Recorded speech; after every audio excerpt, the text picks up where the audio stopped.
Hello guys, good morning. Mayroon tayong tanggap. Kahapon pa to dinala. Ngayon lang natin bubuksan.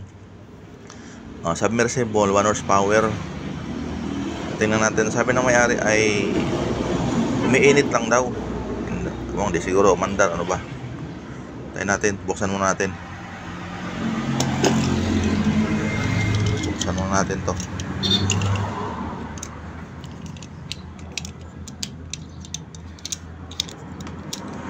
Parang may pagka-original to, no? Made in Italy pala. Kasi ang ginamit niya Allen Rins eh. So parang original nga. Ay, ito pa. Ayan.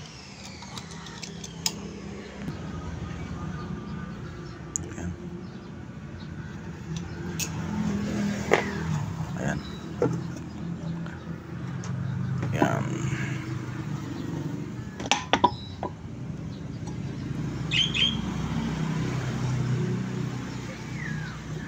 Okay naman ang capacitor niya, no? Hindi naman siya lumubo, oh. Okay, naging problema nito. Kukuha muna tayo ng tester. Testera natin. I-try muna natin mga bro. Okay man sa testera, wala naman short. So gamitan natin ng amperahe. Sasaksak natin to kung ilan ang amperahe nito. Okay, natin.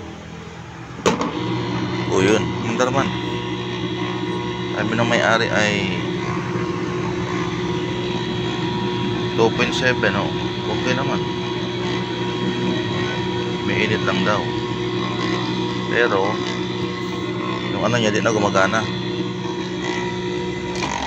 Ay gumana pa, oh. Yung switch niya. So gumana naman, oh. So ito ang trabaho nito. Pagka lumitaw to sa tubig, aandar yung itong submer niya. Pero pag bumaba to siya, mamatay. So ayan, namatay. Namatay siya. Pag tinaasa, andar. Ayan, mandar siya. Patay. Andar. Okay naman siya. Sabi ng may-ari na mamatay daw. Kailangan natin i-try ito sa tubig. Pero kumagaralgal pagka ano, pag patayin. Di ba? Narinig nyo? Mari may tama ang ano yan.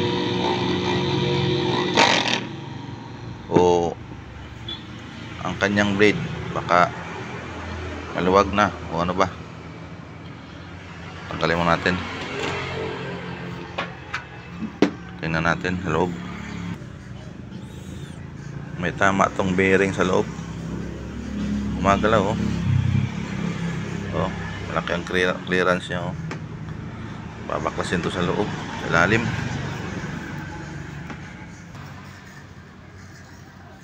Okay. Guys, buksan natin, guys.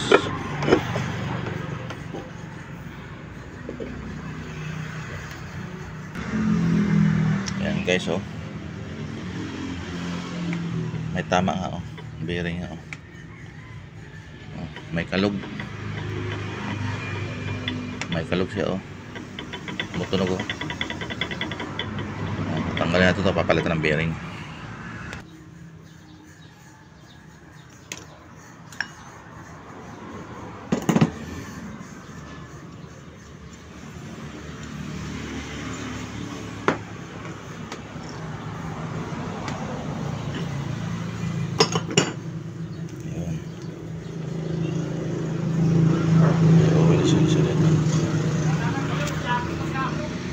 Uwilis-wilis siya dito. Dahan-dahanin natin pagtanggal nito.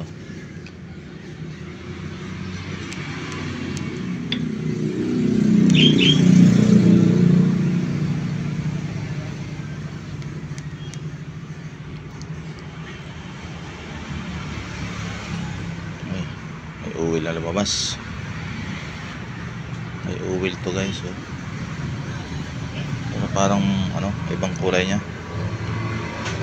Nahaluan na siguro ito ng ano, tubig.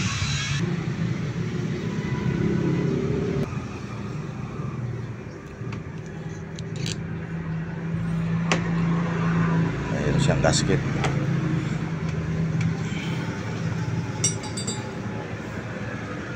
Lagay mo natin yung bolt. Saka natin pukpukin para lumabas siya. Okay. Malambot lang pala. Malambot lang pala. Yun.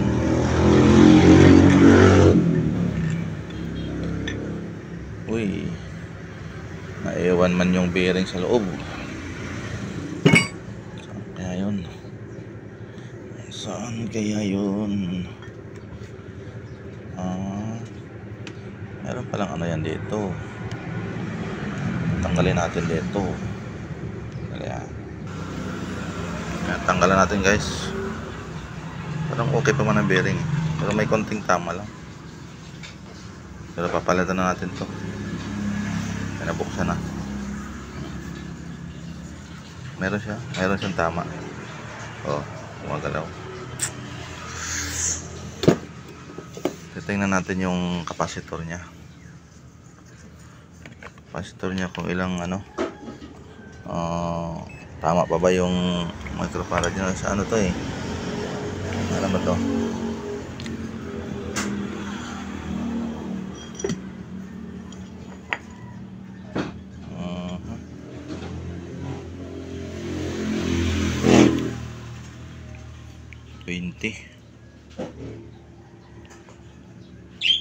$20 microfarad to guys. So 20. Titingnan natin dito sa tester kung abot pa ba siya ng 20. So lalagay mo natin dito sa 200 UF. Ayan. Okay. 200 UF. Natin kung gagana. Ayan. 20 pa. Oh, good pa yung capacitor niya, oh. 20.4. Okay pa. 20 lang naman tong capacitor niya, eh. Okay pa yung capacitor niya. Papalitan na natin ng bearing to. Okay. Dahil nasira yung gasket niya, ay papalitan na rin natin to.